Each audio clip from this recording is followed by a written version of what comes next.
Саламатсыңар балдар. Кутман күнүңөр менен барыңарга чың денсаулык каалайм. Бүгүн чын Куран айынын 23 күнгө бейшемби. Бүгүн адабият сабагынан биздин сабактын темасы Токтоболот Абдымомуновдун Абийир кечирбейт драмасы боюнча иштейбиз. Сабактын максаты биринчи чыгарманын негизги идеясын түшүнөбүз.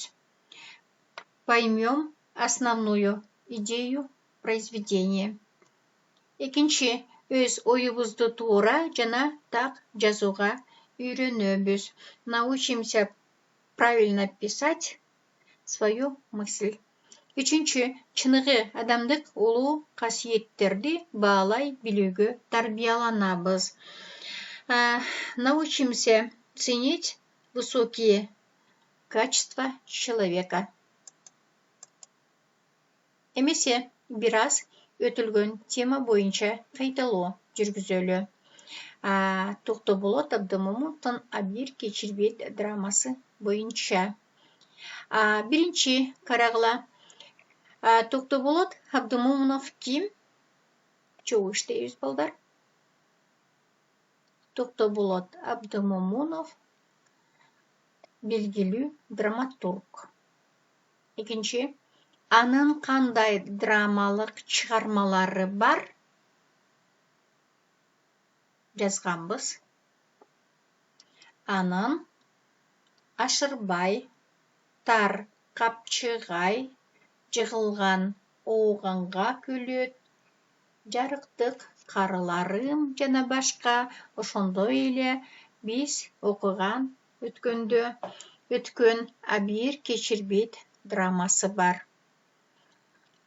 Биз өткөн сабакта кайсы драмасын өткөнбүз? Өткөн сабакта Абийир кечирбейт драмасын өткөнбүз. Драма канчанчы жылы жазылган экен? Абийир кечирбейт драмасы 1963 жылы жазылган.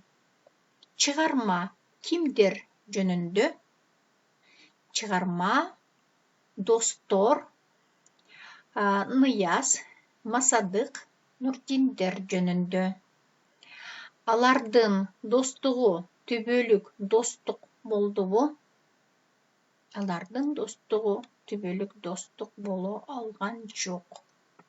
Нурдиндин тагдырын ким бузду? Нурдиндин тагдырын досу Нияз бузду. Абийирим мени кечирбейт деп ким айтты?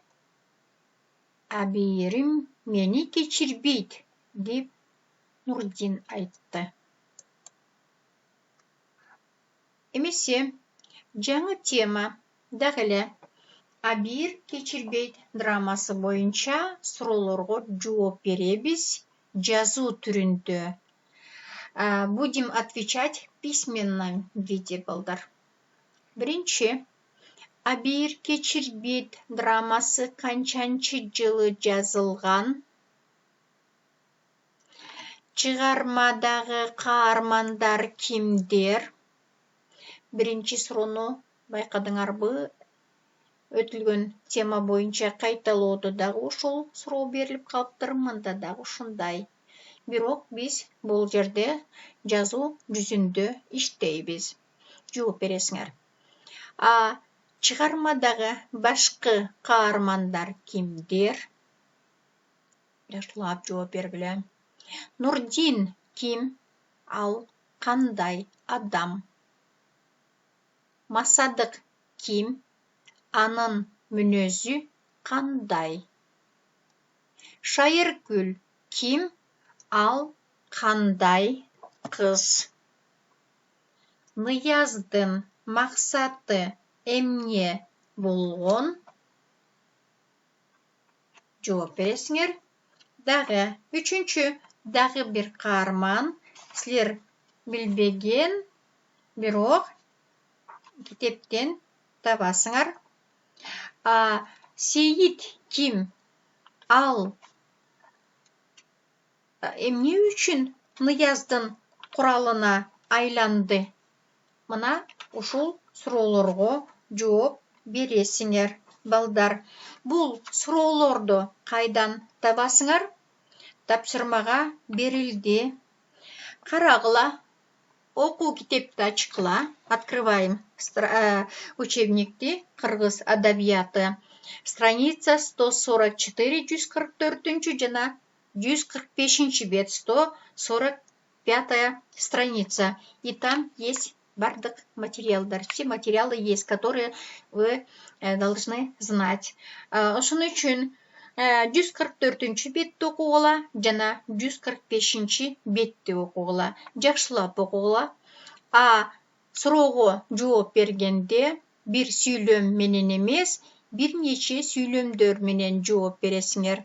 Ал үчүн сөзсүз китепти карагыла.